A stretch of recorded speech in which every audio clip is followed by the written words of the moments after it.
검찰이 윤두창 수사에서 손을 떼고 공수처에 이첩했습니다. 물론 연쇄 검토마로 불리는 공수처장이 걱정이긴 하지만 그래도 지금까지 검경 등 수사기관에 중복 수사를 거론했던 윤두창 측도 출석을 미룰 명분을 상실하게 돼 향후 윤에 대한 직접 수사가 급물살을 탈지 주목됩니다. 그리고 헌재 판결은 결국 여론인데 윤석열에게 심각한 악재가 떴습니다. 미국의 공식 입장이 매우 충격입니다. 그리고 뒤에서는 다시 부활을 꿈꾸는 한동훈과 당이 쪼개지기 직전인 삽입 리스크 이준석에 대해 보고드립니다. 먼저 윤석열이 한국 수사기관에 응하지 않고 있는 상황을 평가해달라는 질문에 미국 국무부는 국회 탄핵 표결이 가결된 직후 한덕수 총리가 대통령의 권한을 대행하고 있다는 사실을 언급하면서 앞으로도 민주적 시스템이 작동하길 기대한다고 답했습니다. 해당 부분은 당연히 민주주의 시스템적으로 돌아간다면 두창이가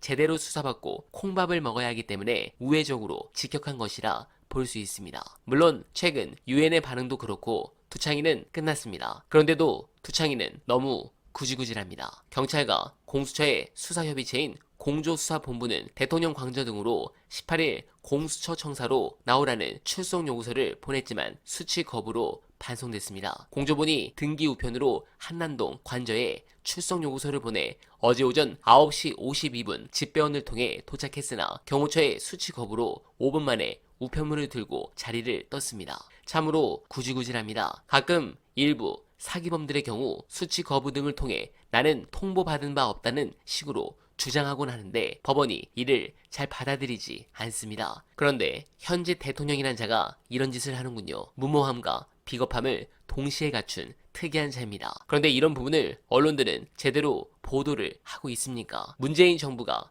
이렇게 했다면 과연 보도를 어떻게 했겠습니까? 탄핵 이후에도 정당 지지율이 크게 변화가 없는 건 저 언론들이 두창이 때리는 걸 줄이고 이재명 대표 재판 일정만 이런 식으로 계속 보도한 것도 영향이 컸습니다. 그러나 민주당은 예전에 수박당이 아닙니다. 여러분들께서 왜 나라를 구하셨는지 그리고 국짐은 왜 해산을 당해야 하는지 영상 보시고 여러분들의 해안 댓글로 부탁드립니다. 저는 양문석 부성찬이 국회 들어가서 사고만 안 했으면 좋겠다 이런 생각을 했는데 아유, 지금 얼마나 요즘 활약이 두 사람 다 잘 나다녀. 야, 부성찬이 HID 출신이라고. 얼마 전에 내가 부의원이랑 통화를 했는데 네. 뭐 당선되고 전화도 안 통화하고 뭐 이랬더니 이 작가는 너무 무서워서 전화를 못하겠다. 부성찬 의원 또 우리 김병주 의원 네, 김병조 의원. 또 우리 지난주에 나왔던 박선원 의원. 네. 박선원 의원 이전이 나고 나서 그 다음에 막 여기저기 다 나가더만. 네. 역시 이름이디요. 사람 키운 데는 뭐.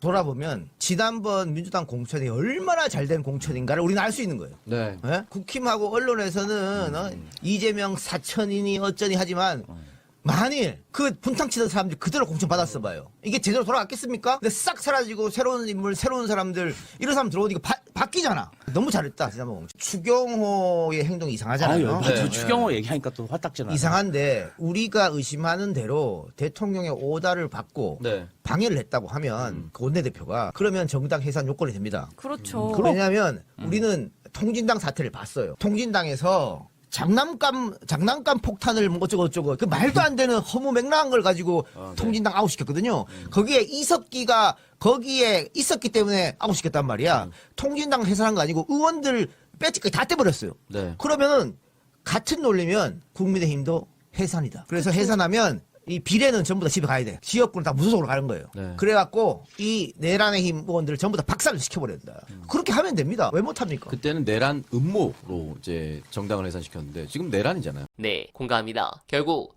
여러분들의 깨어있는 조직된 힘으로 탄핵 인용은 물론 이재명 대표로 저는 정권 교체가 될 것이라 확신합니다. 그리고 저쪽 자칭 보수 세력들은 아주 극으로 분열된 상황인데 저들에 대한 훌륭한 분석 보시고 이어가 보겠습니다. 위급한 와중에도 이제 본인 코멘트가 어떻게 나갈지를 뭐 계산을 하고 고려를 하고 이렇게 했다는 건데 사실 굉장히 좀 대비되는 것이 이재명 대표는 이제 그 당시에 계엄 선포가 터지자마자 라이브 방송을 라이브. 했거든요. 상황의 위급함이나 이제 화급함에 대한 인식 차이가 좀 있었던 것 같아요. 어떻게 보면은 뭐 본인이 말하는 게 언론에 어떻게 비춰질지에 신경을 쓸 것이냐, 아니면 사안의 심각성이나 어떤 화급성을 또 강조를 해서 네. 시민들이 이제 국회 앞에 모여서 방어진을 칠 수 있도록 어떤 그 호소를 할 거냐, 여기에 있어서 이제 초점이 좀 달랐다. 네. 그걸 본인이 또 이렇게 입증을 하는 것 같습니다. 이게 이제 여론 조성 팀이 뭐 글을 작성하고 영상을 편집해서 올리고 뭐 이런 것도 이제 고려를 해야 되는 지점이고, 동시에 어저께 저녁부터 이제 소위 친한계 인사들, 뭐 네. 이번에는 다 이제 당에서 쫓겨나는 국면이긴 합니다만, 새로 좀 전선을 치면서 이제 이후의 상황에 좀 대비하는 느낌이다라는 걸 받게 되는데, 오늘도 김종혁 전 최고위원 같은 경우도 방송 출연을 제가 아침에 세보니까 한 3개 정도 했더라고요. 아침에만? 오전에만. 그리고 뭐 이제 박상수 전 대변인 같은 경우도 계속 페이스북에 이제 연속 글을 올려가지고, 네.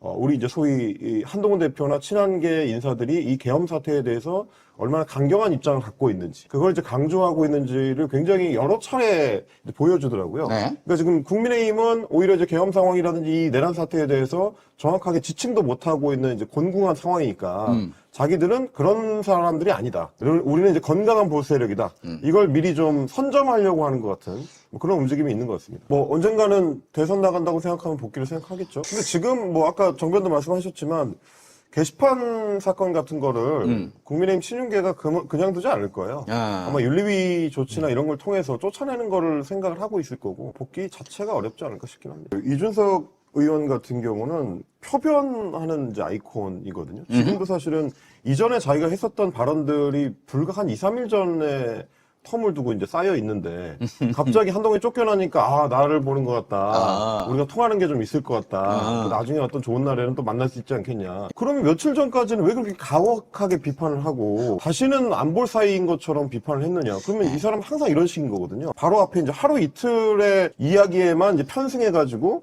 어그로를 끄는 데에 목적이 있다 보니까 네. 그 며칠 뒤에 무슨 일이 발생할지에 대한 고려도 없는, 그리고 이제 그 뒤에 했었던 말들, 자기가 전에 했었던 말들에 대한 반성이 없는 뭐 그런 태도의 정치인이라고 봐야죠. 네, 언론이 가려주고 있지만 저들의 상황은 갈수록 심각해집니다. 그래서 저들은 그걸 막고자 시간을 벌려고 별짓을 다 하는 것입니다. 특히 헌재 재판관 관련해서는 어처구니가 없습니다. 6인 체제, 헌재가 유지되면 헌법재판관 전원이 찬성해야 탄핵이 인용됩니다. 혹시나를 기대하는 것입니다. 또한 윤이 지명한 극우 성향 정영식에게 기대를 걸어보는 것입니다. 특히 윤은 국회에 1차 탄핵 소추안 표결 하루 전인 6일 정재판관의 처형인 박선영을 임명했습니다. 또 문현배 헌재소장 권한대행과 이미선 헌법재판관은 내년 4월 18일 임기가 만료됩니다. 헌재재판관 공석 상태에서 이때까지 탄핵 심판을 끌면 헌법재판관은 4명으로 줄어 심리가 어려워집니다. 그러나 뜻대로 안 될 것이다. 그리고 처절한 심판을 받을 것이다. 라는 말씀을 드리며 어네바는 오늘도 최선을 다하겠습니다. 여러분 고맙습니다.